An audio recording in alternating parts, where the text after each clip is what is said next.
श्रीहरि मनोविलासिनी श्रीनिधि महाप्रचोदिनी श्रीसुखी सुमंगलांगिनी सर्व इष्ट सुप्रदायिनी ನಮ್ಮ ಮನೆಯಲ್ಲಿ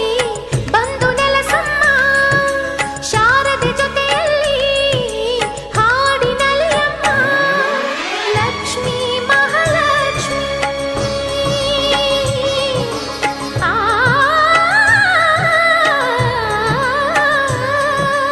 ಲಕ್ಷ್ಮೀ ಮಹಾಲಕ್ಷ್ಮಿ ಲಕ್ಷ್ಮೀ ವರಲಕ್ಷ್ಮಿ ಲಕ್ಷ್ಮೀ ಗೃಹಲಕ್ಷ್ಮಿ ನೀ ನಗುವಾಗಿ ನಗವಾಗಿ ಬಾರಮ್ಮ ಬಡವ